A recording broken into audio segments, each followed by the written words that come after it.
नमस्कार एवरीबॉडी, मेरा नाम है सोहन और आज की इस बेहतरीन से वीडियो में मैं आप सभी का स्वागत करता हूं। आज की वीडियो में हम लोग सीए इंटरमीडिएट फाइनेंशियल मैनेजमेंट का चैप्टर नंबर 1 को देखेंगे। ये पेपर 6 है आपके सीए इंटरमीडिएट का। मैं खुद एक सीए स्टूडेंट हूँ, सीए इंटर्न का स्टूडेंट हूँ, सीए इंटर का स्टूडेंट हूँ एंड मैं ट्राई करूंगा कि मैं अपने लिए उसी लैंग्वेज में समझूं, सोचूं और लाइक कॉन्सेप्ट को क्लियर करूं जिस लैंग्वेज में मुझे महारत हासिल है। जैसे मुझे हिंदी समझ आती है प्रॉपर तरीके से, क्यों ना मैं हिंदी और इंग्लिश को मिला के नोट्स बना और जिसे मैं खुद ही प्रिपेयर करूं। इसीलिए मैंने इंग्लिश नोट बनवाया है चैट जीपीटी महाजन से। यस, एंड उन्होंने मेरे को डिट्टो बुक के कॉन्सेप्ट को ही गिवन किया दिया है मेरे को। So let's start under this understand this topic, this chapter, which is very important. Chapter number 1, the scope and the objective of the financial management. देखिए इस चैप्टर की वेटेज तो भाई ऑब्वियसली 5 से 6 मार्क तक की होगी, बट इंपॉर्टेंट इसलिए है क्योंकि हर चीज का ना बेस क्लियर होना, बेस स्ट्रांग होना इज लाइक वेरी इंपॉर्टेंट। सो ये हमारे चैप्टर का बेस है। So let's start this chapter without wasting your time and my time. मैं एज अ स्टूडेंट हूँ, मैं कोई टीचर नहीं हूँ, but I'm also going to help you in the revision and also understanding the concept in English language. So let's start this topic. Yeah, that what is financial management? ये financial management क्या है? ये introduction है हमारा। देखो financial management like का simple मतलब ये है कि बिजनेस के पैसों को प्लान करना, अरेंज करना और उसे यूज करना का लाइक एक तरीका होता है जो कि बिजनेस के प्रॉफिट को और ओनर के वेल्थ को दोनों को बढ़ाएगा। अब एक बिजनेसमैन के पास आइडिया है, अब लेकिन बिजनेस स्टार्ट करने के लिए पैसे चाहिए होता है। अब उनको 4 इंपॉर्टेंट डिसीजन लेने पड़ते हैं उनके लाइक बिजनेस जर्नी में। पहला stage, decide asset to buy. अब सबसे पहला बिजनेसमैन डिसाइड करेगा कि बिजनेस के लिए क्या क्या एसेट चाहिए होगा। एग्जाम्पल के लिए शॉप या office, machinery, computer, furniture, vehicles. Example के लिए लाइक राहुल बेकरी खोलना चाहता है। अब उसको चाहिए है ओवन, उसको चाहिए मिक्सचर, उसको चाहिए रेफ्रिजरेटर, उसको चाहिए शॉप, उसको चाहिए टेबल एंड चेयर। ओके, ये सब फिक्स एसेट है। Then stage 2, total investment required होता है। अब बिजनेसमैन कैलकुलेट करेगा कि टोटल कितना पैसा लगेगा। अब एग्जांपल के लिए एसेट कॉस्ट। अब एसेट ये है कि शॉप शॉप का सेटअप $20,000 की होगी, oven $8,000, refrigerator furniture $4,000 and refrigerator $3,000 होगी। टोटल इन्वेस्टमेंट आपका होता है $35,000। अब राहुल को पता चला कि भाई बिजनेस स्टार्ट करने के लिए कितना इन्वेस्टमेंट चाहिए होगा हमको। देन स्टेज 3 में वर्किंग कैपिटल रिक्वायरमेंट होगी। अब बिजनेस सिर्फ एसेट्स खरीदने से नहीं चलता ना, रोज के एक्सपेंसेस भी होते हैं। जैसे कि रॉ मटेरियल्स होते हैं, जैसे सैलरी हो गया, इलेक्ट्रिसिटी बिल हो गया, रेंट हो गया, ट्रांसपोर्ट हो गया, पैकेजिंग हो गया, ये सब डेली एक्सपेंसेस होते हैं। अब इस डेली बिजनेसेस के लिए जो पैसे लाइक चाहिए होते हैं उसे ही कहते हैं वर्किंग कैपिटल। अब एग्जाम्पल के लिए राहुल को हर महीने चाहिए होता है flour, sugar, milk, employ salary, then electricity bill. अब ये सब वर्किंग कैपिटल रिक्वायरमेंट्स होते हैं। अब स्टेज 4 में अरेंज करना होता है मनी, फाइनेंसिंग।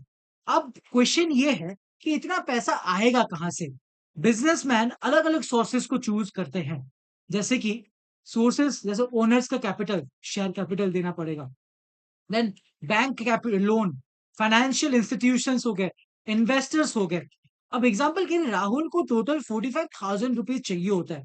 अब वो अरेंज करता है own money $20,000, bank loan $15,000, investor $10,000। Total उनका $45,000 लाइक इन्वेस्ट करने के लिए उनको फाइनेंस कर लेते हैं सोर्स।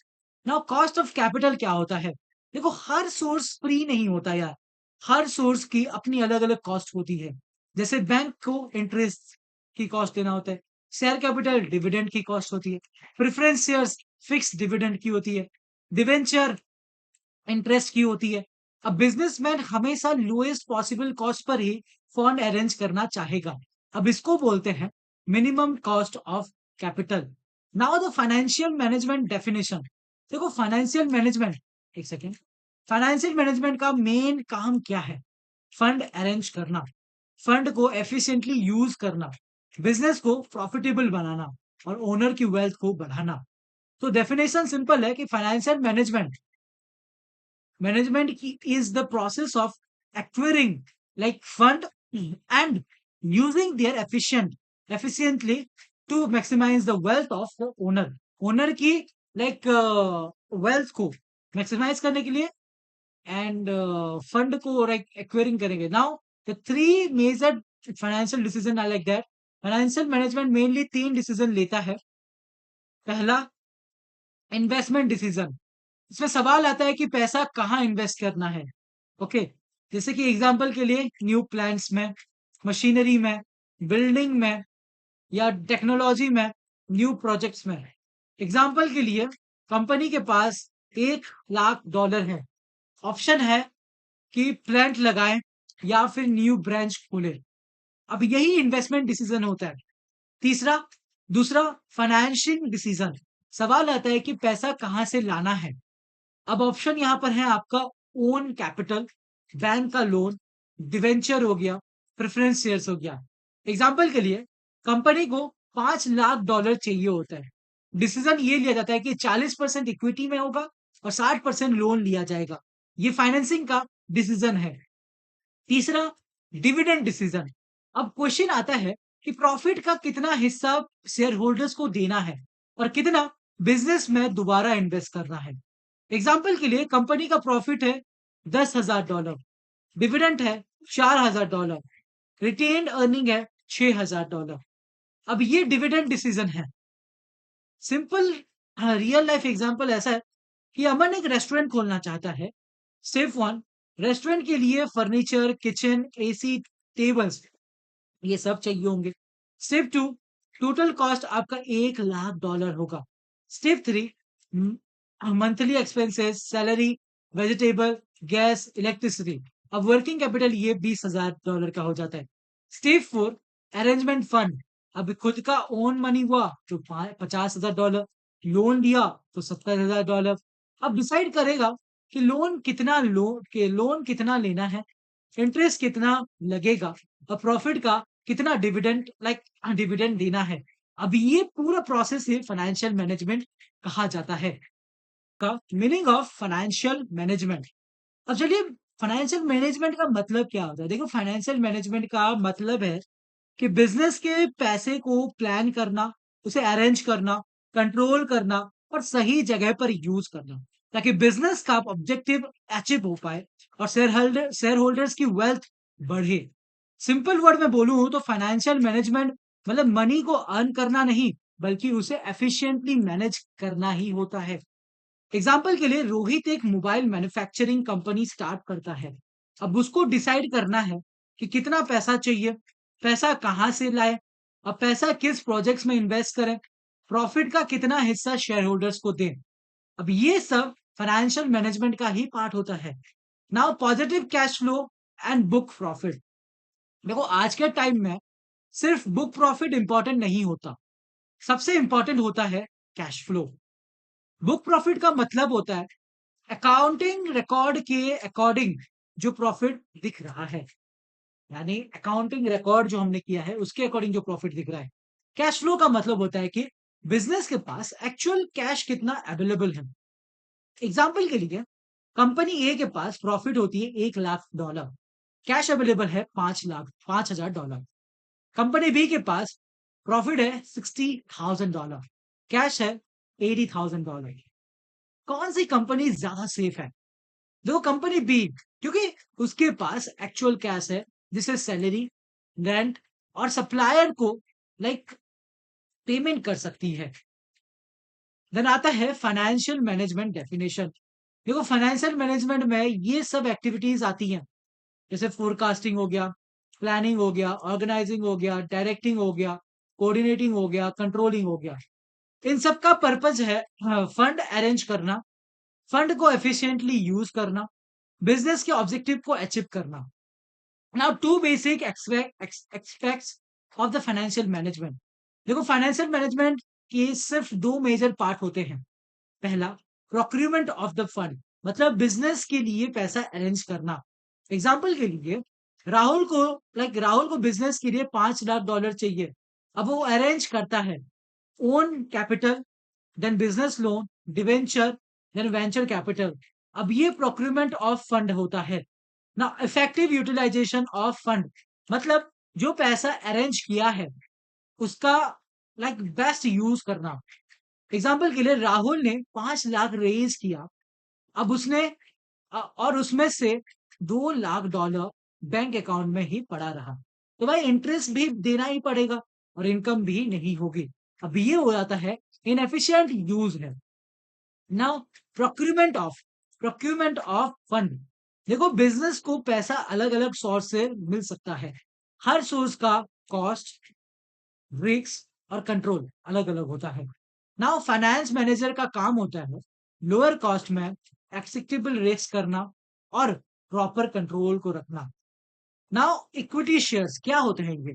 देखो ओनर कंपनी का शेयर होल्डर बन जाता है। एडवांटेजेस क्या मिलता है?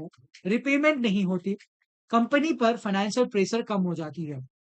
बट डिसएडवांटेजेस ये है, डिविडेंड एक्सपेंशन हाई होती है और न्यू शेयर होल्डर्स आने से ओनरशिप डाइल्यूटेड हो सकती है। एग्जाम्पल के लिए कंपनी ने एक 10,000 इक्विटी शेयर्स इशू किए। अब नए शेयर होल्डर्स भी कंपनी के ओनर बन गए। Now debenture is like that, company investor से लोन लेती है। एडवांटेजेस ये है, इंटरेस्ट टैक्स डायरेक्टेड अवेलेबल है, डिक्टेटेबल होता है, कॉस्ट रिलायबिलिटी लो होती है। नाउ डिसएडवांटेजेस ये है, इंटरेस्ट हर कंडीशन में देना पड़ता है और प्रॉफिट हो या ना लॉस हो रिपेमेंट कंपलसरी होती है। एग्जाम्पल के लिए कंपनी ने $2 लाख के डिवेंचर इशू किए, इंटरेस्ट 10% दिया, हर साल 20% का इंटरेस्ट देना ही पड़ेगा उनको। आई मीन 20,000 रुपीज डॉलर का इंटरेस्ट देना पड़ेगा उनको। नाउ फंडिंग कैसा होता है? Funding of bank. Commercial bank business को लोन प्रोवाइड करते हैं। फंड बेस्ड सर्विस जैसे credit, cash credit, overdraft, working capital loan करना, term loan and bill discounting. Now non fund based services, bank guarantee करती है लेटर ऑफ क्रेडिट के साथ। Example के लिए फैक्ट्री को मशीन खरीदनी है, बैंक ने 5 साल टर्म लोन अप्रूव कर दिया। Now international funding, company India के बाहर से फंड रेज कर सकती है, जैसे foreign direct investment, foreign institutional investment, ये सब के ऊपर इन्वेस्टर। जैसे कि टेस्ला इंडिया में प्लांट लगाती है, अब ये एफडीआई का एक एग्जांपल होता है, जैसे फॉरेन डायरेक्ट इन्वेस्टमेंट। अभी एंजल इन फाइनेंसिंग क्या होता है? एंजल इन्वेस्टर एक वेल्दी इंडिविजुअल होता है, वो स्टार्टअप को पैसा देता है और बदले में ओनरशिप लेता है। एग्जाम्पल के लिए एक स्टार्टअप को $50,000 चाहिए था, बैंक लोन नहीं दे रहा है, एक एंजल इन्वेस्टर इन्वेस्टमेंट करता है और कंपनी का 20% ओनरशिप ले लेता है। Now effective utilisation of the fund, सिर्फ पैसा अरेंज करना एनफ नहीं है, उस पैसे को प्रॉफिटेबल प्रोजेक्ट्स में लगाना भी इक्वली इंपॉर्टेंट होता है। Now utilisation for the fix asset, fund invest किए जाते हैं जैसे प्लांट में, इन्वेस्ट मशीन में, फैक्ट्री में, बिल्डिंग में, इक्विपमेंट में। Now finance manager capital building का यूज करता है। कैपिटल बजटिंग क्या होता है? कैपिटल बजटिंग का यूज करता है। Capital budgeting long term investment decide करने की प्रोसेस होती है। अब सवाल आता है, क्या ये प्रोजेक्ट फ्यूचर में प्रॉफिट देगा? एग्जाम्पल के लिए machine cost $1 lakh, expected profit like $1.5 lakh, project accept हो जाता है। Then utilisation for the working capital daily business activities के लिए यूज होते हैं। एग्जाम्पल के लिए raw material, salary, rent, electricity, inventory, cash. Now the finance manager ensure करता है वर्किंग कैपिटल कम भी हो, कम भी ना हो, क्योंकि बहुत ज्यादा भी आइडियल ना रहे। एग्जाम्पल के लिए, अगर कंपनी ने $5 लाख इन्वेंटरी परचेज कर ली और सेल ही नहीं हुआ, तो भाई पैसा स्टॉक में ब्लॉक हो जाएगा। अभी इनएफिशिएंट यूटिलाइजेशन कहलाता है। Now the evolution of the financial management. See, meaning of evolution of financial management. Evolution का मतलब होता है टाइम के साथ डेवलपमेंट या फिर ग्रेजुअल इंप्रूवमेंट होना। सी, फाइनेंशियल मैनेजमेंट पहले सिर्फ मनी अरेंज करने के लिए लिमिटेड था, लेकिन बिजनेस और इकोनॉमी के डेवलप होने के साथ इसका स्कोप भी बढ़ता गया। अब फाइनेंशियल मैनेजमेंट की लाइक तीन एवोल्यूशन को तीन फेज में डिवाइड किया गया। Traditional phase, transitional phase, modern phase. Now traditional phase, इसका कॉन्सेप्ट कुछ ऐसा है कि ये फाइनेंशियल मैनेजमेंट का एक इजीएस्ट फेज था। अब इस टाइम फाइनेंशियल मैनेजमेंट को सिर्फ स्पेशल सिचुएशन में ही इंपॉर्टेंट माना जाता था, जैसे मर्जर में, टेक ओवर में, एक्सपेंशन में, लिक्विडेशन में। अब फाइनेंस मैनेजर का मेन फोकस होता था फंड अरेंज करना, लेंडर्स और इन्वेस्टर को इंटरेस्ट का ध्यान रखना। Day by day financial decision पर ज्यादा फोकस नहीं होता था। एग्जाम्पल के लिए एबीसी लिमिटेड एक दूसरी कंपनी परचेज करनी है सोचता था। अब फाइनेंस मैनेजर सिर्फ ये देखता था कि पैसा कहाँ से आएगा, लोन कैसे मिलेगा और इन्वेस्टर्स को कैसे अट्रैक्ट करना है। एंड डेली कैश मैनेजमेंट या फिर वर्क कैपिटल पर ज्यादा ध्यान नहीं होता था उनका। देन ट्रांजिशनल फेज आता है, जहां पर इस फेज में फाइनेंशियल मैनेजमेंट का स्कोप बढ़ना शुरू हुआ। अब सिर्फ फंड अरेंजमेंट करना ही काफी नहीं था। फाइनेंस मैनेजर ने फोकस किया कि डेली फाइनेंशियल प्रॉब्लम्स क्या हैं, फंड प्लानिंग्स क्या होती है, फंड एनालिसिस क्या होती है, फाइनेंशियल कंट्रोल क्या होता है।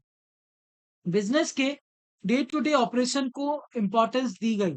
एग्जाम्पल के लिए, एक कंपनी हर महीने कैश शॉर्टेज फेस कर रही थी और फाइनेंस मैनेजर एनालाइज करेगा कि कैश फ्लो इनफ्लो कितना है, एक्सपेंस कितना होता है, बजट कितना इम्प्रूव करें, अब वर्किंग कैपिटल कितना मैनेज करें। अब ये ट्रांजिशनल फेज का एक अप्रोच था। अब मॉडर्न फेज, अब ये करंट फेज है और अभी भी कंटिन्यू हो रहा है। फाइनेंशियल मैनेजमेंट अब सिर्फ अकाउंटिंग या फिर फंडिंग तक ही लिमिटेड नहीं रहा आज के टाइम पे।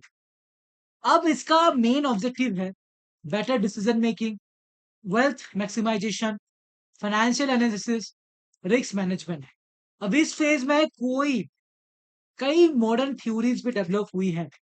एग्जाम्पल के लिए, efficient market theory, capital budgeting, option pricing, then valuation models. अब फाइनेंस मैनेजर बिजनेस का लाइक स्ट्रेटेजिक पार्टनर बन गया है। एग्जाम्पल के लिए, XYZ लिमिटेड के पास दो प्रोजेक्ट्स हैं। Project one, investment 1 lakh 10 lakh crore की है, $10 लाख की है, एंड एक्सपेक्टेड रिटर्न 12% की है। प्रोजेक्ट बी, इन्वेस्टमेंट $10 लाख की है, एक्सपेक्टेड रिटर्न 18% की है। फाइनेंस मैनेजर एनपीवी, आईआरआर और रिस्क एनालिसिस यूज करके बेस्ट प्रोजेक्ट को चूज करेगा। ये मॉडर्न फाइनेंशियल मैनेजमेंट होती है।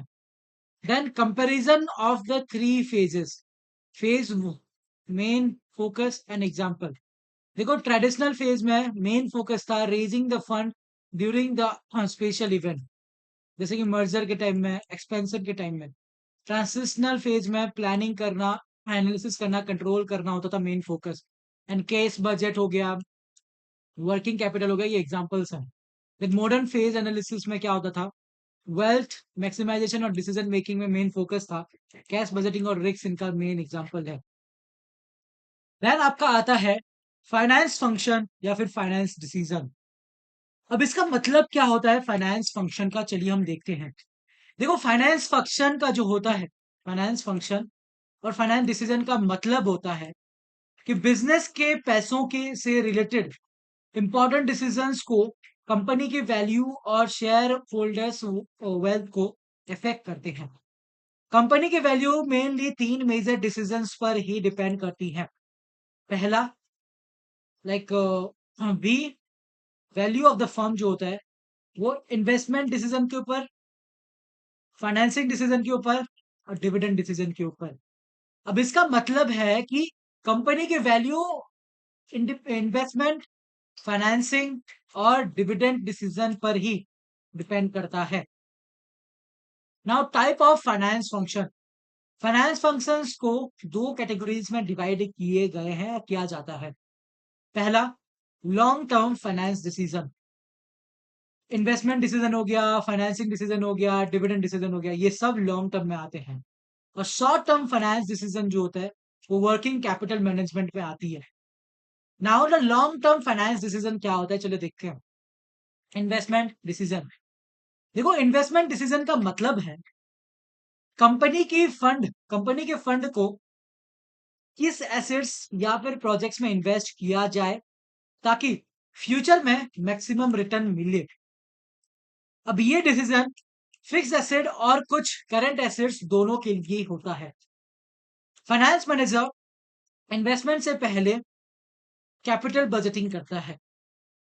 कैपिटल बजटिंग का मतलब होता है, ये एक प्रोसेस है जिसमें कंपनी इवेल्युएट करती है कि लॉन्ग टर्म प्रोजेक्ट प्रॉफिटेबल होगा या फिर नहीं होगा। एग्जाम्पल के लिए, न्यू फैक्ट्री हो गया, न्यू मशीनरी हो गया, प्रोजेक्ट्स न्यू वाले या बिजनेस एक्सपेंशन हो गया। एबीसी लिमिटेड कंपनी के पास $5 लाख इन्वेस्ट करने के लिए है। ऑप्शन जैसे मशीन, न्यू मशीन खरीदने के लिए, न्यू ब्रांच, न्यू प्रोडक्ट्स खरीदने के लिए। Now finance manager expected profit और रिस्क कंपेयर करके ही बेस्ट प्रोजेक्ट्स चूज करते हैं या करेगा। ये इन्वेस्टमेंट डिसीजंस होते हैं। Now working capital in the investment decision. Long term fund का एक पार्ट वर्किंग कैपिटल के लिए भी रखा जाता है। फाइनेंस मैनेजर डिसाइड करता है इन्वेंटरी कितनी रखनी है, कैश कितना मेंटेन करना है, डेप्टर कितने होने चाहिए। देन आता है आपका फाइनेंसिंग मैनेजमेंट और डिसीजन। यहाँ का मतलब होता है कि फाइनेंसिंग डिसीजन का मतलब है बिजनेस के लिए पैसा किस सोर्स से अरेंज किया जाए। फाइनेंस मैनेजर को डिफरेंट सोर्सेस और उनकी कॉस्ट का नॉलेज होना चाहिए। मेन सोर्स होता है equity shares and preference shares, bank debentures, bank loan या रिटेन अर्निंग हो गया। नाउ कैपिटल स्ट्रक्चर का मतलब है डेबिट एंड इक्विटी का प्रॉपर कॉम्बिनेशन। फाइनेंस मैनेजर का ऑब्जेक्टिव होता है मिनिमम कॉस्ट, मिनिमम रिस्क और मिनिमम वैल्यू। एग्जाम्पल के लिए, कंपनी को $10 लाख चाहिए। ऑप्शन ए, 100% इक्विटी दे दे या फिर 60% का इक्विटी और 40% का उधारी डेप्थ में।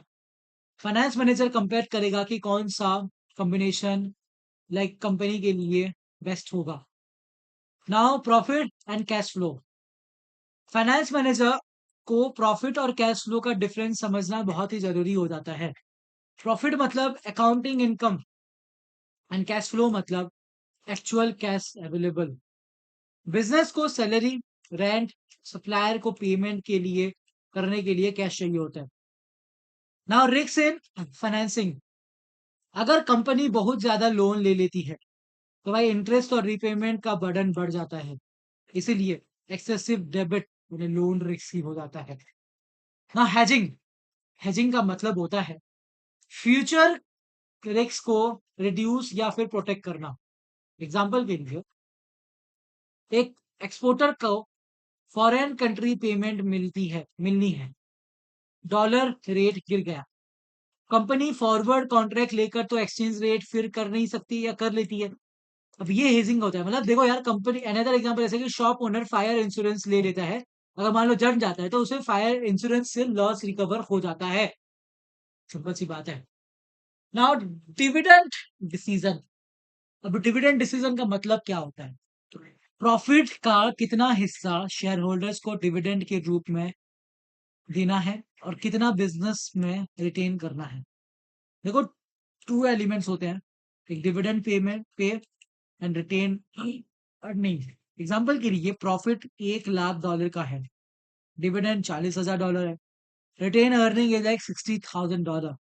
Retain earning for the future expansion में यूज होंगे। Okay, now importance is like that, regular dividend से इन्वेस्टर का कॉन्फिडेंस बढ़ जाता है, प्राइस शेयर प्राइस इंप्रूव हो सकता है, कंपनी की मार्केट वैल्यू इंक्रीज होती है। फिर आता है relationship among the three decision. अब ये तीनों डिसीजन के एक दूसरे से कनेक्टेड होते हैं। एग्जाम्पल के लिए, अगर कंपनी ज्यादा डिविडेंड के दे देगी तो भाई फ्यूचर इन्वेस्टमेंट के लिए फंड कम बचेगा। अगर ज्यादा लोन लेगी तो इंटरेस्ट बर्डन बढ़ेगा और डिविडेंड कम हो सकता है। इसीलिए इन्वेस्टमेंट, फाइनेंसिंग और डिविडेंड डिसीजन को बैलेंस करना बहुत जरूरी है। Now short term finance decision, working capital management. देखो यार, वर्किंग कैपिटल मैनेजमेंट का मतलब है करंट कैपिटल, करंट एसेट और करंट लायबिलिटी को एफिशिएंटली मैनेज करना। डन। नाउ करंट एसेट का मतलब होता है cash, inventory, debtor, bank balance. Current liability का मतलब क्रेडिटर हो गया, बिल पेबल हो गया, शॉर्ट टर्म लोन हो गया, आउटस्टैंडिंग एक्सपेंसेस हो गया। नाउ ऑब्जेक्टिव क्या होता है कि बिजनेस के पास इतना वर्किंग कैपिटल हो कि डेली ऑपरेशन स्मूथली चलाए या चले, एक्स्ट्रा आइडियल फंड ना देना पड़े। जैसे ग्रोसरी स्टोर को डेली चलाने के लिए inventory, cash, supplier payment, staff salary. So finance manager working capital manage करेगा ताकि शॉर्टेज भी ना हो और एक्सेस फंड भी ब्लॉक ना हो जाए। Point, importance of financial management. Importance क्या है फाइनेंशियल मैनेजमेंट का? फाइनेंशियल मैनेजमेंट किसी भी बिजनेस का बैकबोन होता है। जैसे इंजन बिना ऑयल के स्मूथली नहीं चल सकता, वैसे ही बिजनेस बिना प्रॉपर फाइनेंशियल मैनेजमेंट के लॉन्ग टर्म सक्सेस अचीव नहीं कर सकता।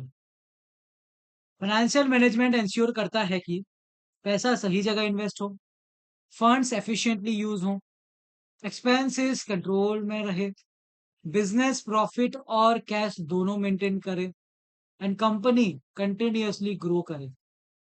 रोहन ने एक क्लॉथिंग स्टोर खोला। अगर वो बिना प्लानिंग के बहुत ज्यादा स्टॉक खरीद ले तो बहुत बड़ा शोरूम रेंट पर ले, डेली एक्सपेंसेस का रिकॉर्ड ना रखे तो बिजनेस फ्लो लॉस में जा सकता है।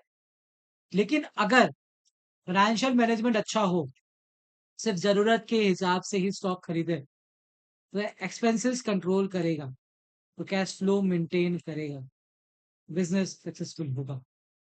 अब importance of the financial management क्या है, चलिए। पहला, avoidance of the over investment in the fix asset. Company को फिक्स एसेट में उतना ही इन्वेस्ट करना चाहिए जितना जरूरी हो। अगर अननेसेसरी इन्वेस्टमेंट हो गया तो भाई कैश ब्लॉक हो जाएगा। एग्जाम्पल के लिए, एक बेकरी को सिर्फ 2 ओवन की जरूरत है, अगर ओनर 5 ओवन खरीद लेता है तो भाई एक्स्ट्रा पैसा मशीन में ही ब्लॉक हो जाएगा और वर्किंग कैपिटल कम पड़ जाएगा। दूसरा, balance cash inflow and outflow, cash outflow. Business में जितना पैसा आ रहा है और जितना पैसा जा रहा है, दोनों का बैलेंस होना बहुत जरूरी है। कैश इनफ्लो जैसे कि sales in collection, loan receive, investment receive, and cash outflow मतलब salary, rent, raw material, electricity, loan payment. Now monthly cash inflow is like $80,000 and monthly cash outflow is like $75,000। Business smoothly चलेगा। लेकिन अगर outflow $95,000 हो गए या हो जाए तो भाई कंपनी को कैश शॉर्टेज हो जाएगा भाई, समझे? Now maintain adequate working capital. Business के पास डेली ऑपरेशन के लिए सफिशिएंट वर्किंग कैपिटल होना चाहिए, ना बहुत कम ना बहुत ज्यादा। एग्जांपल के लिए सुपरमार्केट को डेली चाहिए होता है इन्वेंटरी, कैश, स्टाफ की सैलरी, सप्लायर की पेमेंट। अगर कैश ही नहीं होगा तो भाई बिजनेस रुक ही जाएगा। Now set sales revenue target. Business को फ्यूचर सेल्स का टारगेट सेट करना चाहिए। अब ये प्लानिंग ग्रोथ के लिए बहुत इंपॉर्टेंट होता है। एग्जाम्पल के लिए करंट सेल्स यानी $5 lakh, next years target is like $6,50,000। अब कंपनी मार्केटिंग और प्रोडक्शन उस टारगेट के अकॉर्डिंग ही प्लान करेगी। अब increase the gross profit through the correct pricing. Concept ये है कि प्रोडक्ट की प्राइस इतनी होनी चाहिए कि कस्टमर भी खरीदे और कंपनी को भी प्रॉफिट मिले। Like cost of production product is like $40, selling of price is like $55. Now gross profit is like $15। अगर प्राइस बहुत कम हो गई तो प्रॉफिट नहीं होगा, अगर बहुत ज्यादा हो गई तो कस्टमर कम हो जाएगा। तो फाइनेंस मैनेजर बैलेंस मेंटेन करता है।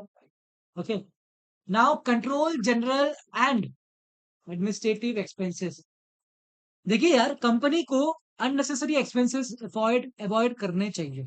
एग्जांपल के लिए office rent, electricity, internet, printing हो गया, स्टेशनरी हो गया, ऑफिस सैलरी हो गया।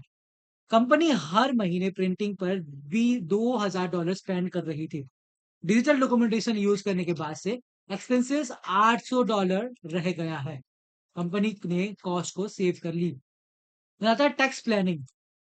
टैक्स प्लानिंग का मतलब होता है कि लीगल मेथड यूज करके टैक्स लायबिलिटी को रिड्यूस कर देना। अब इलीगल टैक्स एविएशन कभी नहीं करना चाहिए। लाइक कंपनी गवर्नमेंट के अवेलेबल टैक्स डिडक्शन और डेप्रिसिएशन बेनिफिट का यूज करती है। रिजल्ट में टैक्स कम पे करना पड़ेगा, वह पड़ता है, एंड प्रॉफिट इंक्रीज होता है। अब सवाल आता है कि why financial management is important. Financial management help in efficient use of fund, better investment decision, cost control, liquidity management, business growth, and profit maximization, wealth maximization, and better financial planning। इन सब चीजों में वो help करता है। Topic is the scope of the financial management. देखिए यार, इसका मतलब क्या होता है? देखो, स्कोप का मतलब होता है कि फाइनेंशियल मैनेजमेंट किन किन एरियाज में काम कर सकता है या काम करता है। फाइनेंशियल मैनेजमेंट सिर्फ पैसा अरेंज करने तक लिमिटेड नहीं है। इसका काम है फंड को अरेंज करना, फंड का बेस्ट यूज करना, फाइनेंशियल प्लानिंग करना, रिस्क मैनेज करना, शेयर होल्डर्स की वेल्थ को मैक्सिमाइज करना। अब स्कोप ऑफ फाइनेंशियल मैनेजमेंट मतलब होता है all the activities relating to the planning, raising and investing and controlling and managing the financial resources of a business. किसी भी बिजनेस का फाइनेंशियल रिसोर्सेज को प्लान करना, रेज करना, इन्वेस्टिंग करना, कंट्रोलिंग करना, मैनेज करना is known as the financial management. Now area cover under the scope of the financial management क्या क्या है, चलिए। Now determination of size of the enterprises.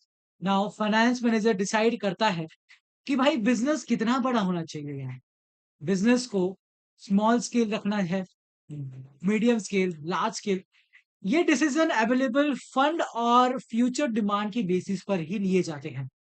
Example के लिए बेकरी रोज 500 ब्रेड्स बेचता है। अब डिमांड बढ़कर 2000 ब्रेड्स तक पहुंच जाती है।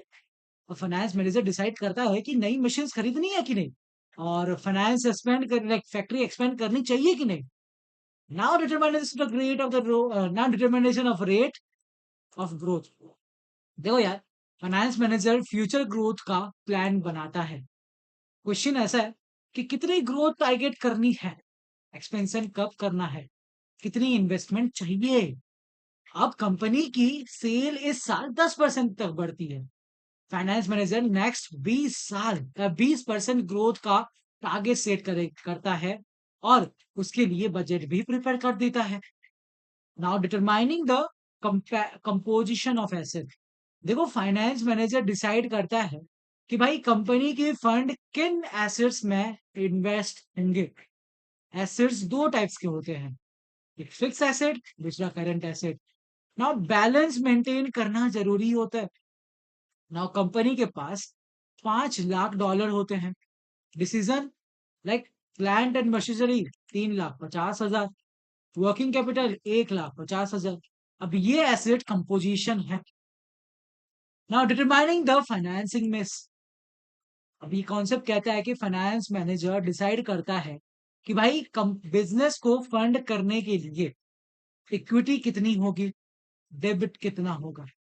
देखो इस कॉम्बिनेशन को कैपिटल स्ट्रक्चर कहते हैं। एग्जाम्पल के लिए कंपनी को एक $10 लाख चाहिए।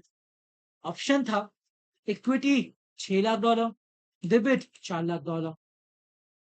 फाइनेंस मैनेजर चेक करेगा कि ये कॉम्बिनेशन कॉस्ट और रिस्क के हिसाब से बेस्ट है भी या नहीं है। फिर आता है analysis, planning and control of the financial manage FS. देखो फाइनेंस मैनेजर कंटिन्यूअसली मॉनिटर करता है कि भाई income, expenses, budget, cash flow, profit, investment, ताकि बिजनेस फाइनेंशियल प्रॉब्लम्स से बचा रहे। Now example is monthly budget 50,000 का होगा, actual expenses like $65,000। Finance manager reason identify करेगा और अननेसेसरी एक्सपेंसेस को कंट्रोल करेगा। Now role of finance controller is like that. Financial controller company को या कंपनी के सीनियर फाइनेंशियल मैनेजर्स होता है। अब उसका काम सिर्फ पैसा अरेंज करना नहीं होता कि मॉडर्न फाइनेंशियल काउंसलर करना भी होता है, कंट्रोलर बनता भी है। ताकि वो इन्वेस्टमेंट डिसीजन भी लेता है, वो फाइनेंसिंग डिसीजन लेता है, वो डिविडेंड डिसीजन लेता है, वो रिस्क और रिटर्न को बैलेंस भी करता है, देन शेयर होल्डर्स के वेल्थ को मैक्सिमाइज भी करता है। ठीक है। Now earlier role is like that. पहले क्या होता था कि फाइनेंशियल कंट्रोलर का काम सिर्फ था कि फंड अरेंज करना, एक्सपेंशन करना, मर्जर करना, प्रमोशन करना, लिक्विडेशन करना होता था। बट मॉडर्न रोल कुछ आजकल अलग हो गया है कि आज फाइनेंशियल कंट्रोलर का काम होता है कि फाइनेंशियल प्लानिंग करना, इन्वेस्टमेंट डिसीजन लेना, फाइनेंसिंग डिसीजन लेना, डिविडेंड डिसीजन लेना, ये सब चीज होता है। रिस्क मैनेजमेंट करना, कैश फ्लो मॉनिटरिंग करना, वेल्थ मैक्सिमाइज करना हो जाता है। फिर आपका आता है रिस्क रिटर्न ट्रेड ऑफ। देखो हायर रिटर्न चाहिए तो जनरली हायर रिस्क लेना पड़ता है। अब लोअर रिस्क का मतलब जनरली लोअर रिस्क रिटर्न हो जाता है। फाइनेंस मैनेजर का ऑब्जेक्टिव है कि maximum return with acceptable risk. Example के लिए इन्वेस्टमेंट ए रिटर्न 8% का होता है, ठीक है, रिस्क लो होता है। अब इन्वेस्टमेंट बी जो होता है वो रिटर्न 18% का और हायर रिस्क होता है। अब फाइनेंस मैनेजर कंपनी के ऑब्जेक्टिव के हिसाब से बेस्ट ऑप्शन चूज करेगा।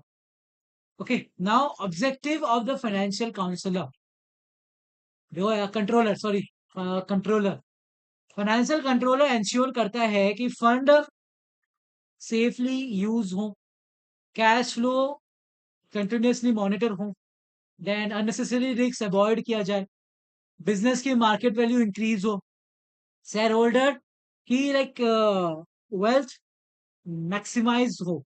ये सब इंपॉर्टेंट होता है और like component. Objective of financial management, financial management का ऑब्जेक्टिव है क्या, चलिए देखते हैं।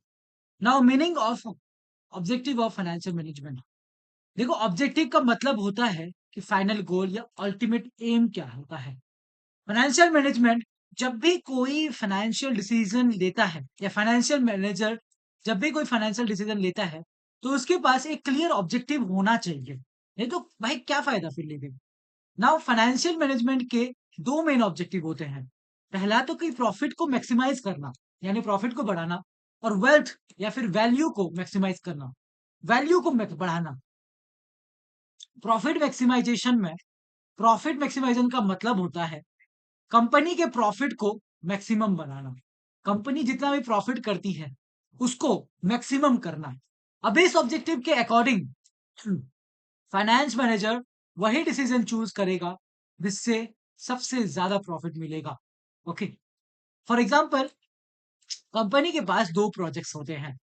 प्रोजेक्ट वन जिसका प्रॉफिट 1,20,000 डॉलर होगा, और जिसका बी टू यानी जिसका प्रॉफिट 90,000 डॉलर। अब देखो, अगर सिर्फ प्रॉफिट देखा जाए तो भाई प्रोजेक्ट ए तो बहुत ही बेहतरीन होगा, बट यहाँ पर भी कुछ लिमिटेशंस होते हैं प्रॉफिट मैक्सिमाइजेशन के।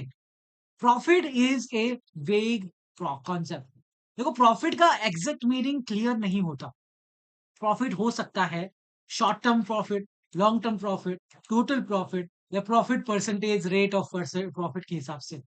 नाउ कंपनी वन अगर प्रॉफिट 1 लाख डॉलर एक साल में करती है, और कंपनी भी 1 लाख डॉलर 5 साल में करती है, भाई दोनों का प्रॉफिट सेम है लेकिन टाइमिंग अलग अलग है ना। देन आता है इग्नोरेंस ऑफ रिस्क। जनरली हम जानते हैं कि हायर रिस्क यानी हायर एक्सपेक्टेड प्रॉफिट। अब सिर्फ प्रॉफिट देखने से फाइनेंस मैनेजर रिस्की प्रोजेक्ट्स भी चूज कर सकता है।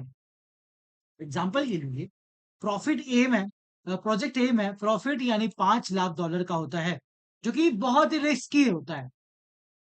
एंड प्रॉफिट प्रोजेक्ट बी में प्रॉफिट 3,50,000 डॉलर का होता है, जो कि रिस्क लो होता है। प्रैक्टिकली हम लाइक प्रॉफिट बी को ज्यादा सुटेबल ही समझेंगे। देन आता है ignorance time value of money. आज का पैसा प्रॉफिट के पैसों से ज्यादा वैल्यूबल होता है। एग्जाम्पल के लिए मैं समझते हैं, चलो प्रोजेक्ट ए में प्रॉफिट 1 लाख डॉलर की हो रही है, मिलेगा 10 लाख 10 साल बाद। अब profit project B profit 80,000 dollar की हो रही है, मिलेगा 1 साल बाद। सिर्फ प्रॉफिट देखने पर ही ए बेटर लगेगा, but time value of money के हिसाब से बी बेटर हो सकता है। Then ignorance social and ethical responsibility. सिर्फ प्रॉफिट के लिए नहीं, पॉपुलेशन पॉल्यूशन करना, लो क्वालिटी प्रोडक्ट बनाना, एम्प्लॉय को एक्सप्लॉइट करना, ये भी लॉन्ग टर्म में बिजनेस को डैमेज कर सकता है। एग्जाम्पल के लिए एक कंपनी कॉस्ट बेचने एक कंपनी कॉस्ट बेचने के लिए रिवर से कॉस्ट बचाने के लिए रिवर में ही वेस्ट को डंप कर देती है। अब शॉर्ट टर्म प्रॉफिट बढ़ सकता है, लेकिन लॉन्ग टर्म में फाइन लगेगा, रेपुटेशन खराब हो जाती है, और साथ ही साथ कस्टमर को लूज होंगे। देन आता है वेल्थ मैक्सिमाइजेशन। प्रॉफिट मैक्सिमाइजेशन था, वेल्थ मैक्सिमाइजेशन ये वैल्यू को मैक्सिमाइज करता है। वेल्थ मैक्सिमाइजेशन का मतलब होता है शेयर होल्डर की वेल्थ को यानी कंपनी की मार्केट वैल्यू को मैक्सिमम बनाना। अब ये फाइनेंशियल मैनेजमेंट का अल्टीमेट ऑब्जेक्टिव माना जाता है। अब वेल्थ मैक्स फॉर्मूला क्या होता है, सुनिए। Wealth is equal to present value of benefit से माइनस किया जाता है प्रेजेंट वैल्यू ऑफ कॉस्ट। इसका मतलब सिंपल है कि आज के वैल्यू में देखो कि बिजनेस से कितना बेनिफिट मिला या मिलेगा, अब उसके लिए कितनी कॉस्ट होगी। That's it. Now wealth maximisation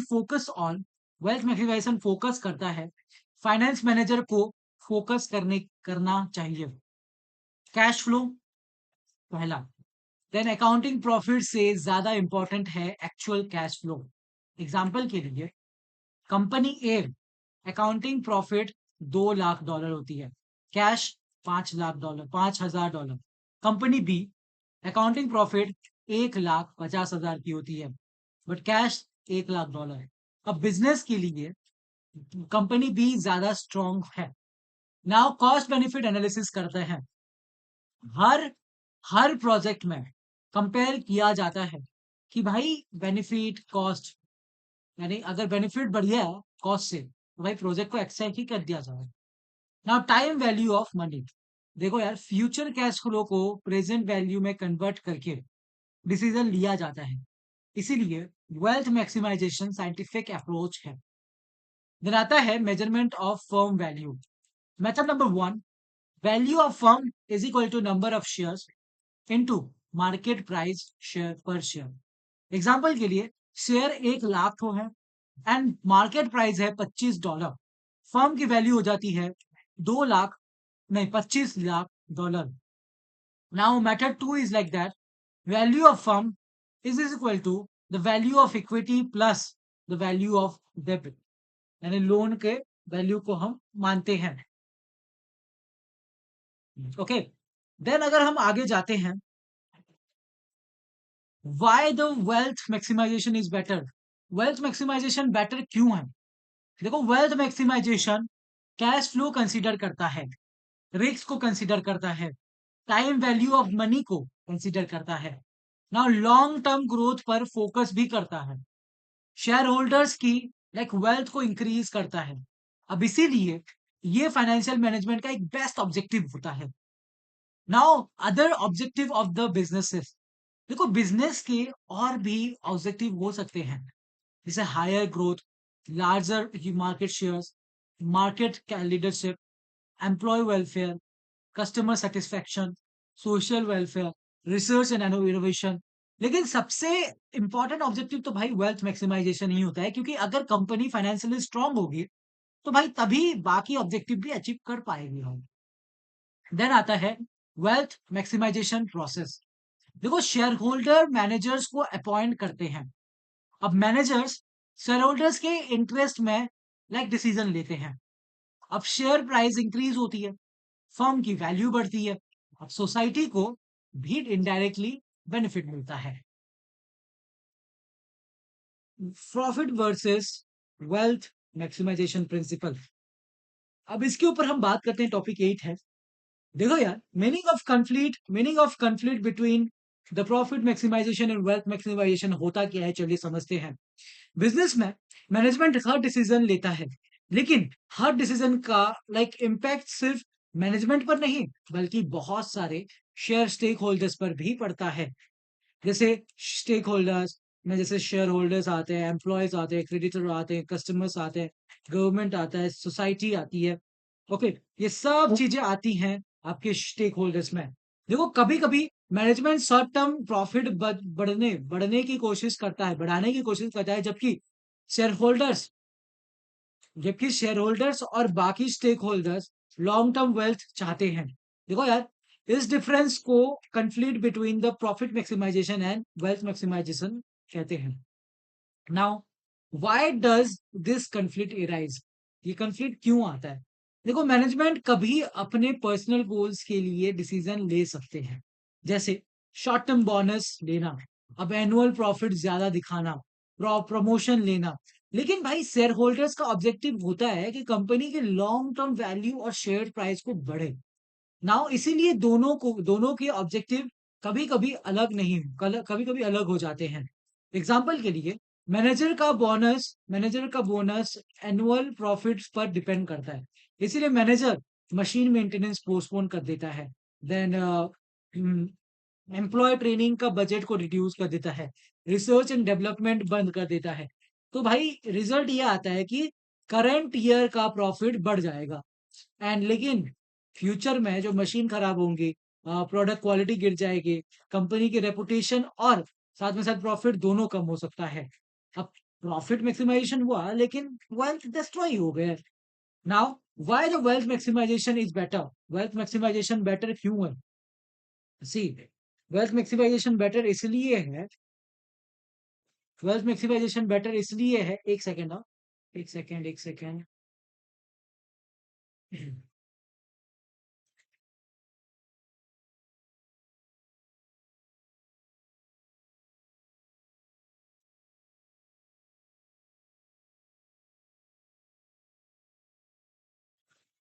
wealth maximisation better इसलिए है because wealth maximisation long term thinking करता है, देन रिस्क को कंसीडर करता है, टाइम वैल्यू ऑफ मनी को कंसीडर करता है, देन शेयर होल्डर्स के इंटरेस्ट को प्रोटेक्ट करता है, कंपनी की मार्केट वैल्यू इंक्रीज कर देता है। Now, the profit maximisation and wealth maximisation में डिफरेंस ऐसा है, बेसिक्स जानते हैं profit maximisation and wealth maximisation में। ऑब्जेक्टिव ये है, इधर ऑब्जेक्टिव लिखा जाएगा, then maximum accounting profit, and ये मैक्सिमम शेयर होल्डर्स के वेल्थ को देखता है। Time period is short term के लिए होता है, बट ये लॉन्ग टर्म के लिए होता है, वेल्थ मैक्सिमाइजेशन। नाउ रिस्क यहाँ पर इग्नोर हो जाता है, एंड यहाँ पर कंसीडर किया जाता है। Then time value of money जो होता है यहाँ पर इग्नोर किया जाता है, बट यहाँ पर कंसीडर किया जाता है।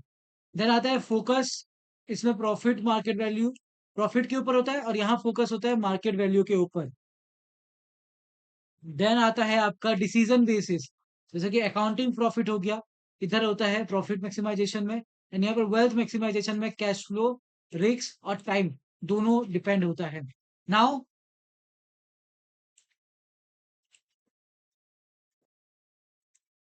नाउ आपका एडवांटेजेस एंड डिसएडवांटेजेस क्या होते हैं, चलिए देखते हैं। प्रॉफिट मैक्सिमाइजेशन का एडवांटेजेस, ये इजी टू कैलकुलेट होता है, like accounting profit financial statement से इजीली कैलकुलेट हो जाता है।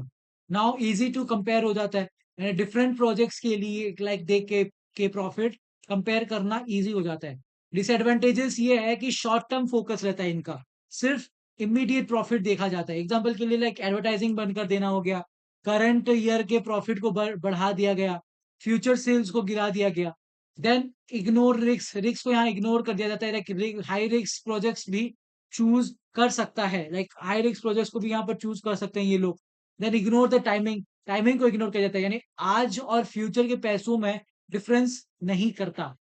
Okay, now immediate resources required होता है, कभी कभी प्रॉफिट बढ़ाने के लिए इमीडिएटली बहुत इन्वेस्टमेंट करना पड़ता है। देन आता है वेल्थ मैक्सिमाइजेशन, देखिए एडवांटेजेस इसका ऐसा है कि लॉन्ग टर्म ग्रोथ में फ्यूचर ग्रोथ को इंपॉर्टेंस देता है।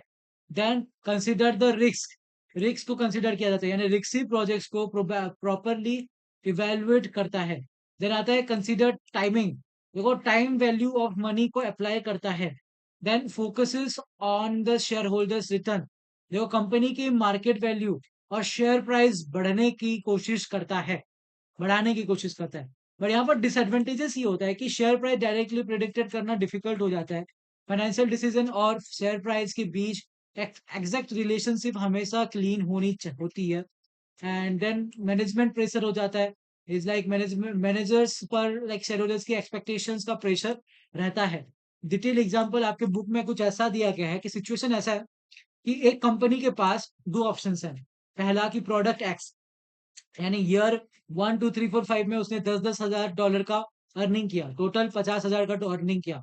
प्रोडक्ट वाई, आपका 1 2 3 4 5 ईयर्स में उसने 11 11 हजार डॉलर का अर्निंग किया, तो टोटल अर्निंग आपका 55 हजार डॉलर होता है ना। प्रॉफिट मैक्सिमाइजेशन डिसीजन होता है, डिसीजन कैसे लिया जाता है, सिर्फ प्रॉफिट देखा जाता है। जैसे प्रॉफिट प्रोडक्ट एक्स का 50 हजार है, प्रॉफिट प्रोडक्ट वाई का 55 हजार डॉलर है, तो प्रॉफिट मैक्सिमाइजेशन बोलेगा कि भाई प्रोडक्ट वाई बहुत ही बढ़िया है, चूज कर लो। बट अब रियलिटी को देखो यार, सपोज प्रोडक्ट वाई का बिजनेस बहुत ही रिस्की होता है, एंड एग्जांपल के लिए न्यू टेक्नोलॉजी है, सर्टन डिमांड हो सकता है, हाई कंपटीशन हो सकता है। So product X stable business है और लो रिस्क है, तो इसलिए हम प्रोडक्ट एक्स को चूज करेंगे।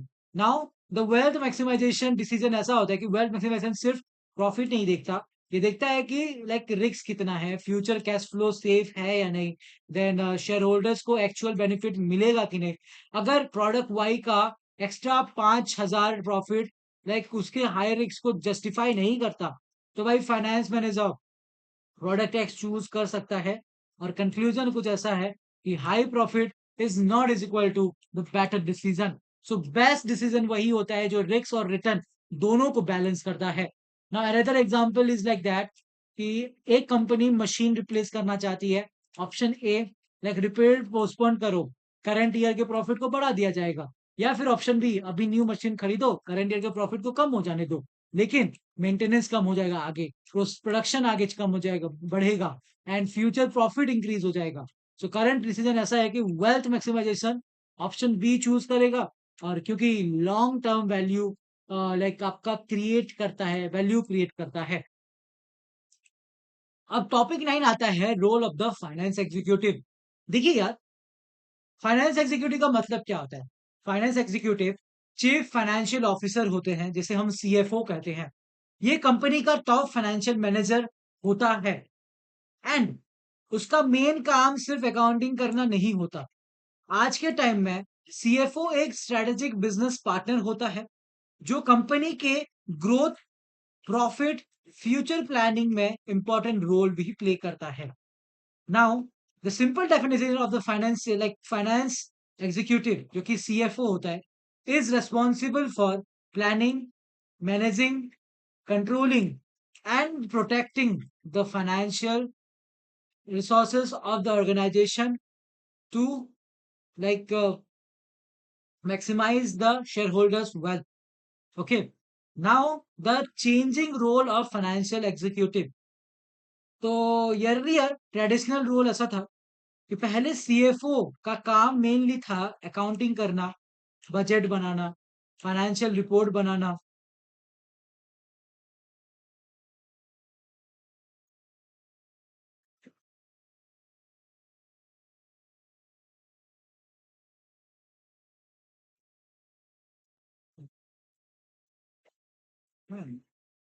देन टैक्स फाइलिंग करना, कैश मैनेजमेंट करना। फाइनेंस एग्जीक्यूटिव को अकाउंटिंग का हेड माना जाता है।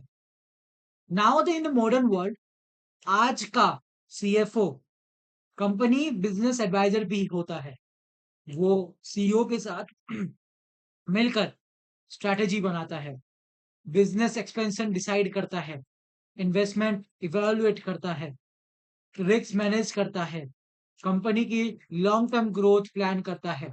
एग्जाम्पल लाइक एक कंपनी नई फैक्ट्री लगाना चाहती है, सीईओ आइडिया देता है, सीएफओ इवेल्युएट करता है कि इनकम इन्वेस्टमेंट कितना लगेगा, फंडिंग कहाँ से आएगी, एक्सपेक्टेड रिटर्न कितना होगा, रिस्क कितना होगा। अब उसके बाद डिसीजन लिया जाता है। Now, responsibility of the financial executive is like that. Financial analysis and planning. यानी फाइनेंस एग्जीक्यूटिव एस्टिमेट करता है कि कितना फंड चाहिए, बिजनेस कितना ग्रो करेगा, फ्यूचर बजट क्या होगा। एग्जाम्पल, कंपनी नेक्स्ट ईयर 25% का सेल चल चाहती है, ग्रोथ चाहती है। अब फाइनेंस एग्जीक्यूटिव कैलकुलेट करेगा कि एक्स्ट्रा इन्वेस्टमेंट कितनी लगेगी, वर्किंग कैपिटल कितना बढ़ेगा। ना इन्वेस्टमेंट डिसीजन कुछ ऐसा होता है कि फाइनेंस एग्जीक्यूटिव डिसाइड करता है कि भाई फंड किस प्रोजेक्ट या फिर एसेट में इन्वेस्ट किया जाएगा। अब एग्जांपल ऐसा है कि कंपनी के पास दो ऑप्शंस हैं, एक न्यू फैक्ट्री खोलने का, एक न्यू सॉफ्टवेयर बनाने का। अब सीएफओ जो होता है सब कुछ देखता है, रिस्क एनालाइज करता है और बेस्ट ऑप्शन को चूज करता है। Now financing and capital structure decision. देखो यार, फाइनेंस एग्जीक्यूटिव डिसाइड करता है कि लोन लेना है या इक्विटी, डेबिट कितना होना चाहिए, इक्विटी कितनी होनी चाहिए, ऑब्जेक्टिव क्या है, minimum cost, optimum capital structure. अब एग्जांपल के लिए कंपनी को 20 लाख डॉलर चाहिए होता है, डिसीजन में equity is equal to 1 lakh 12 lakh dollar हो जाता है, लोन ले लेते हैं 8 लाख का। तो भाई इससे वो डिवाइड हो जाता है। देन आता है आपका management of the financial resources. देखो कॉन्सेप्ट ऐसा है, फाइनेंस एग्जीक्यूटिव इंश्योर करता है कि भाई कंपनी के पास सफिशिएंट कैश है कि नहीं, इन्वेंटरी है कि नहीं, वर्किंग कैपिटल है कि नहीं। अब एग्जांपल के लिए फेस्टिवल सीजन में इन्वेंटरी डिमांड बढ़ गई, CFO like working capital arrange करेगा ताकि प्रोडक्शन ना रुके। देन आता है आपका रिस्क मैनेजमेंट। देखो फाइनेंस एग्जीक्यूटिव कंपनी के फाइनेंशियल रिस्क को आइडेंटिफाई और कंट्रोल करता है। रिस्क जैसे कि कंट्री करेंसी रिस्क हो गया, इंटरेस्ट रिस्क रेट हो गया, क्रेडिट रिस्क हो गया, मार्केट का रिस्क हो गया। एग्जांपल के लिए कंपनी यूएसए को एक्सपोर्ट करती है, अब डॉलर रेट गिरने का रिस्क है। अब CFO like forward the contract hedging using करता है। देन आता है CFO past versus the present. What CFO used to do, earlier CFO mainly handle the budgeting, forecasting, accounting, ये सब चीजें वो करते थे। व्हाट सीएफओ टुडे डू, जैसे मैनेज करना हो गया, प्रॉफिटेबिलिटी का, ये सब चीजें आजकल के टाइम में देखते हैं यार। नाउ प्राइसिंग का एनालिसिस करते हैं, आउटस्टैंडिंग डिसीजन लेते हैं, ओवरसी आईटी फंक्शन देखते हैं, ओवरसी एचआर फंक्शंस देखते हैं, स्ट्रैटेजिक प्लानिंग करते हैं, लाइक सीईओ के साथ मिलकर फ्यूचर ग्रोथ के बारे में स्ट्रैटेजी बनाते हैं, रेगुलेटरी कंपनी कंप्लायंस करते हैं, यानी एंश्योर करते हैं कि लॉ फॉलो हो रहा है कि नहीं, टैक्स पे हो रहा है कि नहीं, आईसीआई से भी कंपनीज एक्ट सब कुछ फॉलो किया जा रहा है कि नहीं, रूल कंप्लाई हो रहा है कि नहीं। फिर आपका रिस्क मैनेजमेंट आता है, इसमें कि बताया जाता है कि फाइनेंशियल लॉसेस से कंपनी को प्रोटेक्ट करता कैसे है। Now importance of the modern CFO. देखो मॉडर्न सीएफओ जो होता है वो बिजनेस ग्रोथ इंप्रूव करता है, प्रॉफिटेबिलिटी को इंक्रीज करता है, रिस्क को रिड्यूस करता है, इन्वेस्टर्स का कॉन्फिडेंस बढ़ाता है और शेयर होल्डर्स की वेल्थ को मैक्सिमाइज भी करता है। ओके, आता है 10 नंबर टॉपिक, जो कि आपका है फाइनेंशियल डिस्ट्रेस एंड इंसॉल्वेंसी। अब इसका मतलब क्या है फाइनेंशियल डिस्ट्रेस का? चलिए देखते हैं। फाइनेंशियल डिस्ट्रेस एक ऐसी सिचुएशन है जहां पर कंपनी के पास इतना कैश नहीं होता है कि वो अपनी करंट ऑब्लिगेशन यानी करंट लाइबिलिटीज को टाइम पर पे कर सके। फॉर एग्जाम्पल और for simple word, cash flow यहाँ पर कैश इनफ्लो बहुत कम होता है एंड कैश आउटफ्लो ज्यादा होता है। कंपनी प्रॉफिट दिखा सकती है लेकिन अगर कैश अवेलेबल ही नहीं हो तो फाइनेंशियल डिस्ट्रेस पे आ जाती है। एबीसी लिमिटेड कंपनी के लाइक मंथली कैश डिटेल आप देख सकते हैं। Cash received from the customers is like $50,000, salary $20,000, rent $10,000, loan EMI आपका $18,000 and electricity $7,000। Total cash outflow आपका $55,000 होता है, मगर कैश इनफ्लो इनके पास है $50,000 और शॉर्टेज कितना हो रहा है $5,000 का। कंपनी फाइनली डिस्ट्रेस में आ ही जाती है। नाउ कॉजेस क्या होता है फॉर द फाइनेंशियल डिस्ट्रेस? और फाइनेंशियल डिस्ट्रेस का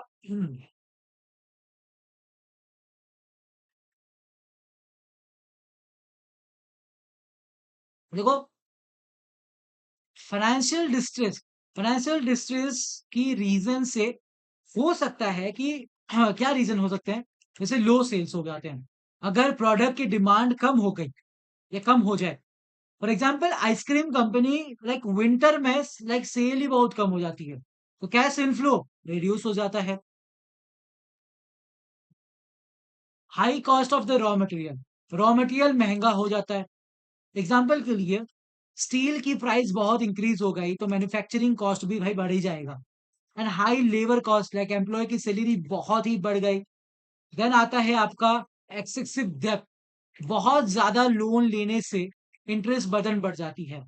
अब इससे कंपनी $50 लाख की लाइक लोन लिया है, हर महीने इंटरेस्ट पे करना पड़ रहा है। सेल्स कम होने पर इंटरेस्ट पे करना डिफिकल्ट हो जा रहा है। पूरे cash flow management poor cash flow management. See भाई कस्टमर पेमेंट लेट करके कर रहे हैं, लेकिन भाई कंपनी को सप्लायर को इमीडिएटली पेमेंट करना है, तो रिजल्ट क्या हो जाता है? कैश का शॉर्टेज हो जाता है। Then what happen in the financial?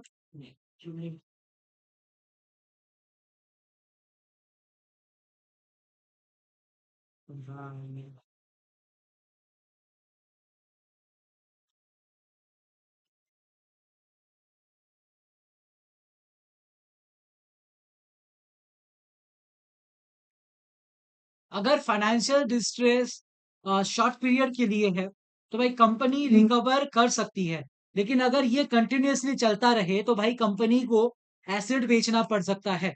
ना कंपनी के पास कैश नहीं है तो लोन रिपे करना है।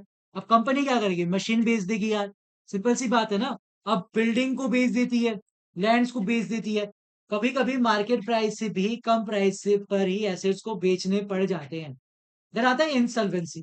इसका मतलब क्या होता है? अगर कंपनी कंटिन्यूअसली अपने डेप्ट को या उधारी को रिपे नहीं कर पाती तो भाई कंपनी इंसॉल्वेंट हो जाती है। अब इंसॉल्वेंसी का मतलब होता है inability of a firm to repay its डेब्ट when they become due. Now flow ऐसा है कि पुअर मैनेजमेंट के कारण से फाइनेंशियल डिस्ट्रेस आ जाता है। अब कैश शॉर्टेज हो जाता है, एसेट्स की सेल्स घट जाती है एंड सॉरी बढ़ जाती है, देन स्टिल अनएबल टू पे द डेट, तब आ जाता है इंसॉल्वेंसी जैसा सिचुएशन। नाउ एग्जांपल ऐसा आता है कि XYZ लिमिटेड के टोटल डेट दो 20 लाख डॉलर है। अब एसेट सेल करने के बाद भी 1,20,000 या $12 लाख अरेंज हो जाते हैं। रिमेनिंग जो होता है वो नहीं कर पाते पे, इसलिए कंपनी इंसॉल्वेंसी हो गई थी। नाउ कंपनी इंसॉल्वेंसी हो गई थी। Now the relationship of the financial management with the related discipline. अब 11 नंबर टॉपिक पे चलते हैं। फाइनेंशियल मैनेजमेंट एक इंडिपेंडेंट सब्जेक्ट नहीं है, ये बहुत सारे दूसरे सब्जेक्ट्स के साथ मिलकर काम करता है।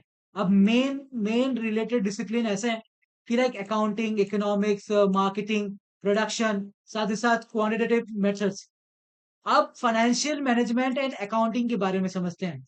रिलेशन इनके बीच में ऐसा है कि अकाउंटिंग और फाइनेंशियल मैनेजमेंट क्लोज रिलेटेड होते हैं। अकाउंटिंग प्रोवाइड करता है फाइनेंशियल स्टेटमेंट, जैसे profit and loss account, balance statement, balance sheet, then cash and flow information. और फाइनेंस मैनेजर इन रिपोर्ट्स को यूज करके डिसीजन लेता है और लिया करता है। अब accounting give the information and financial management use it as a information. Then accounting बनाता है कंपनी का प्रॉफिट $1 लाख का होता है। फाइनेंस मैनेजर डिसाइड करता है कि डिविडेंड कितना देना चाहिए, इन्वेस्टमेंट करना है या नहीं, लोन रिपे करना चाहिए कि नहीं। ना डिफरेंस कैसा होता है? Treatment of the fund. Accounting accounting एक एक्रूअल बेसिस फ्लो करता है। रेवेन्यू सेल्स होने पर रिकॉर्ड होना होता है। कैश मिला या नहीं उसके फर्क नहीं पड़ता। इसीलिए 1 जनवरी को गुड सेल हुआ तो कस्टमर रिपे करेगा 1 अप्रैल को। ना अकाउंटिंग ऐसा होता है कि रेवेन्यू 1 जनवरी को रिकॉर्ड करेगा। देन आता है आपका फाइनेंस मैनेजर, सिर्फ एक्चुअल एक्चुअल लाइक कैश देखता है। अब रेवेन्यू तब कंसीडर करेगा तब जब हाँ कैश रिसीव होगा। एग्जाम्पल के लिए कैश 1 मार्च को मिला और फाइनेंशियल मैनेजमेंट उसी डेट को ही कैश फ्लो मानेगा। Now difference is like that decision making में। अकाउंटिंग जो होता है फोकस करता है record keeping, now financial statement में या फिर रिपोर्टिंग में। नाउ फाइनेंशियल मैनेजमेंट फोकस करता है प्लानिंग में, कंट्रोलिंग में, डिसीजन मेकिंग में, कैश मैनेजमेंट में ना इन्वेस्टमेंट में। सिंपल स्टेटमेंट ऐसा है कि फाइनेंशियल स्टेटमेंट या financial management begin with accounting ends. Now the financial management and other discipline ऐसे होते हैं कि financial management and marketing department के साथ न्यू प्रोडक्ट लॉन्च करता है, एडवर्टाइजिंग करता है, सेल्स टारगेट करता है। देन आता है फाइनेंस मैनेजर डिसाइड करता है कि मार्केटिंग बजट कितना होना चाहिए, प्रमोशन के लिए कितना फंड अवेलेबल है या नहीं है। देन मार्केटिंग टीम जो होता है न्यू टीवी एडवर्टाइजमेंट बनाना चाहती है कि नहीं। Now cost is like $2 lakh. Now finance manager evaluate करेगा कि इन्वेस्टमेंट वर्थ वाइल है या फिर नहीं है। Now finance management and production. Now production department जो होती है वो मशीन खरीदता है, नाउ फैक्ट्री एक्सपैंड करता है। Now financial management fund arrange करता है। For example production team new machine चाहिए बोलती है तो कॉस्ट एक $10 लाख की है। फाइनेंस मैनेजर लोन या फिर इक्विटी डिसाइड करेगा। Now the financial management with the quantitative method. देखो यार मैथ स्ट्रेटेजिक्स एंड ऑपरेशंस रिसर्च का यूज करती है। जैसे कि फाइनेंस मैनेजर इन टेक्निक्स का यूज करके भाई फोरकास्टिंग करती है, रिस्क एनालिसिस करती है, देन फाइनेंस कैपिटल बिल्डिंग करती है, फाइनेंशियल मॉडलिंग करती है। Now finance manager future sales predict करने के लिए स्टैटिस्टिकल फोरकास्टिंग यूज करता है। Now financial management and economic, देखो ये इकोनॉमिक फाइनेंशियल मैनेजमेंट को हेल्प करता है कि अंडरस्टैंड तो करने के लिए कि inflation, GDP, interest rate, GDP growth, exchange rate and demand and supply. अगर अगर आरबीआई इंटरेस्ट रेट बढ़ा देते तो भाई तो लोन एक्सपेंसिव हो जाएगा। अब finance management manager financing decision accordingly लेता है या चेंज करेगा। देन अभी आता है agency problem and agency cost. अब ये होता क्या है चलिए हम इसे समझते हैं। देखिए इसका मतलब क्या है एजेंसी प्रॉब्लम का। कंपनी में दो इंपॉर्टेंट पार्टीज होती हैं। पहला प्रिंसिपल यानी जो ओनर या फिर शेयर होल्डर्स होते हैं, और दूसरा एजेंट जो कि मैनेजर्स होते हैं। देखो ओनर कंपनी के रियल मालिक होते हैं, लेकिन लेकिन क्या है कि लार्ज कंपनी में लाइक वो खुद डेली मैनेजमेंट नहीं करते, इसीलिए वो मैनेजर्स को अपॉइंट करते हैं। आइडियली मैनेजर्स को लाइक शेयर होल्डर्स के इंटरेस्ट में काम करने के लिए काम करना चाहिए। लेकिन कभी कभी ऐसा होता है कि मैनेजर अपने पर्सनल बेनिफिट को कंपनी के ऑब्जेक्टिव से ऊपर रख देते हैं। अब इस सिचुएशन को एजेंसी प्रॉब्लम कहते हैं। Agency problem is the possibility that the manager यानी agent may place their personal interest ahead of the interest of the owner shareholders। मतलब why do the agency problem arise? क्यों arise होता है agency problem यार? देखो यार agency problem mainly इसीलिए होता है क्योंकि ओनरशिप अलग होती है यार, मैनेजमेंट अलग होता है। ओनर जो होता है वो वेल्थ मैक्सिमाइज करना चाहता है। मैनेजर का अपना खुद का सैलरी होता है, बोनस होता है, पर्क्स होता है, एंड लग्जरी ऑफिस होता है, जॉब होता है। तो पर ज्यादा ज्यादा फोकस कर सकता है। एग्जाम्पल के लिए कंपनी का like manager expensive luxury office बनवा दिया, बनवा देता है। रीजन, अब उसको पर्सनल कंफर्ट चाहिए था। अब शेयर होल्डर्स का पैसा अननेसेसरी स्पेंड हो गया। अब ये एजेंसी प्रॉब्लम है। Example two, manager like risky but profitable projects reject कर देता है। रीजन क्या है? अगर प्रोजेक्ट फेल हुआ तो भाई उसकी जॉब डेंजर में आ सकती है। Share holders long term profit lose कर देगा। अब अगेन एजेंसी प्रॉब्लम। अब प्रिंसिपल एजेंट रिलेशनशिप क्या है प्रिंसिपल और एजेंट के बीच में? रिलेशनशिप ऐसा होता है, प्रिंसिपल ओनर होता है, वो अपॉइंट करता है एजेंट को यानी मैनेजर को, वो मैनेजर कंपनी चलाता है। अगर मैनेजर ओनर के इंटरेस्ट में काम नहीं करता तो एजेंसी प्रॉब्लम क्रिएट हो जाती है। अब एजेंसी कॉस्ट क्या होती है? देखिए यार, एजेंसी कॉस्ट वो एडिशनल कॉस्ट है जो शेयर होल्डर्स को मैनेजर्स को मॉनिटर और कंट्रोल करने के लिए इंक्योर करनी पड़ती है। यानी एजेंसी वो कॉस्ट होती है जो एडिशनल कॉस्ट होती है जो शेयर होल्डर्स को मैनेजर्स को मॉनिटर रन करने का। अच्छा ठीक है। Agency cost is like extra cost incurred by the shareholders to ensure that manager work in the best interest in the of the owners. Now share holders appoint करना internal auditors, share holders appoint करते हैं internal auditor, external auditors, independent directors, then आपका performance review team. अब ये सब extra cost है। अब ये एजेंसी कॉस्ट कहलाता है। Now type of agency cost is like ICI, according to ICI agency cost के चार टाइप होते हैं। पहला तो मॉनिटरिंग कॉस्ट। अब ये मैनेजर के एक्टिविटीज को मॉनिटर करते हैं। For example internal internal auditor audit, external audit, CCTV हो गया, बोर्ड मीटिंग हो गया, परफॉर्मेंस रिव्यू हो गया। बनाता है bonding cost. Like manager provide करते हैं कि भाई वो शेयर होल्डर्स के इंटरेस्ट में काम करेंगे। इसके लिए जो कॉस्ट होती है उसे बॉन्डिंग कॉस्ट कहते हैं। जैसे परफॉर्मेंस कॉन्ट्रैक्ट हो गया, एम्प्लॉयमेंट एग्रीमेंट हो गया, लीगल कंप्लायंस हो गया, इंश्योरेंस गारंटीज हो गया। बनाता है अपॉर्चुनिटी कॉस्ट, जैसे कि रेसिडुअल कॉस्ट होता है। एजेंसी प्रॉब्लम की वजह से जो अपॉर्चुनिटी मिस हो जाती हैं, like company profit projects reject कर देती है तो फ्यूचर प्रॉफिट लूज कर हो जाता है। अब ये अपॉर्चुनिटी कॉस्ट कहलाता है। देन आता है स्ट्रगल कॉस्ट।